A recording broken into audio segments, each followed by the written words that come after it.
কর্ডো মাথা থেকে শুরু করে নিচের দিকে এক্সট্রিমিটিতে এইভাবে আস্তে আস্তে ডিস্ট্রিবিউট হতে থাকে এবং সাধারণত 4 থেকে 5 দিন এই র্যাশগুলা থাকে, এর মধ্যেই এগুলা গায়েব হয়ে যায় বা চলে যায়।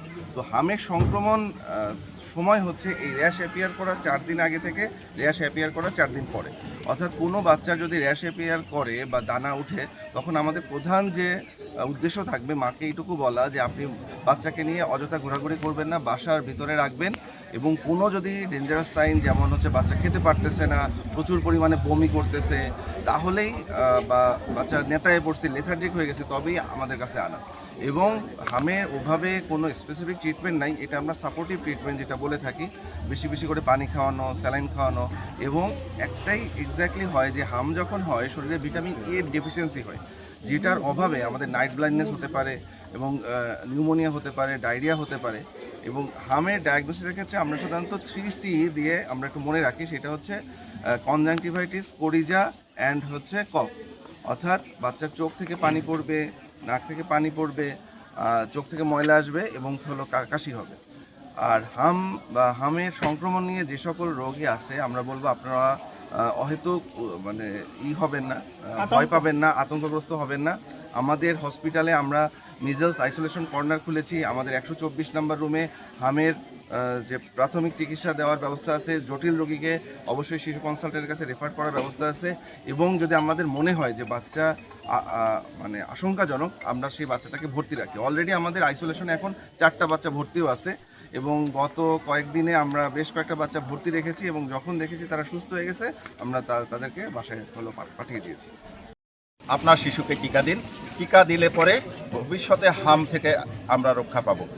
সুখের কথা, আমাদের সদাশয় সরকার নিয়মিত যে টিকাদান কর্মসূচি, সেই কর্মসূচির মাধ্যমে টিকাদান চালিয়ে যাচ্ছেন এবং খুব শীঘ্রই 6 মাস বয়স থেকে 5 বছর বয়সের সকল শিশুদেরকে হামের 1 ডোজ করে টিকা দেওয়া হবে। আমার অনুরোধ থাকবে আপনারা সরকারের এই উদ্যোগের সঙ্গে তাল মিলিয়ে আপনাদের বাচ্চাদেরকেই আপনার আশেপাশের এবং পরিচিত সবার বাচ্চাকে যাতে টিকা পায় সেই বিষয়টি নিশ্চিত করবেন। হাম রোগের লক্ষণ উচ্চ জ্বর, শরীরে থাকলেও সংক্রমণের ঝুঁকি থাকে। আপনার শিশু হামে আক্রান্ত হলে বাংলাদেশ জিন্দাবাদ। আপনার শিশুকে টিকা দিন। সুরক্ষিত রাখতে জানা জরুরি তা হলো হাম একটি ছোঁয়াচে ভাইরাসজনিত রোগ। পড়া, চোখ লাল হওয়া এবং শরীরে লালচে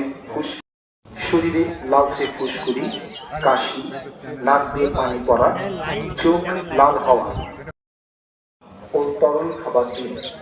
জ্বর বা অন্যান্য উপসর্গ বাড়লে হাসপাতালে দিন। অন্য শিশুদের থেকে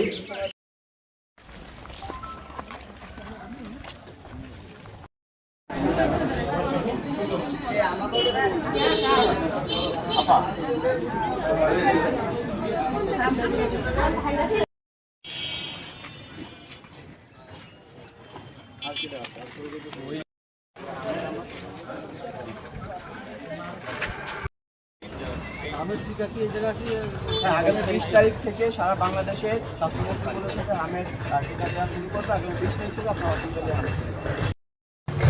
আপনার শিশুকে টিকা দিন, সুস্থ রাখুন। হাম প্রতিরোধে সচেতনতা কর্মসূচি। হাম থেকে শিশুদের সুরক্ষিত রাখতে জানা জরুরি তা হলো হাম একটি ছোঁয়াচে ভাইরাসজনিত রোগ। সচেতনতা, পরিচর্যা ও সময়মতো টিকা শিশুকে সুরক্ষিত রাখতে সাহায্য করে। আসুন জেনে নেই হাম কি।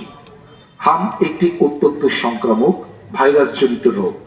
এটি সাধারণত জ্বর, কাশি, নাক দিয়ে পানি পড়া, চোখ লাল হওয়া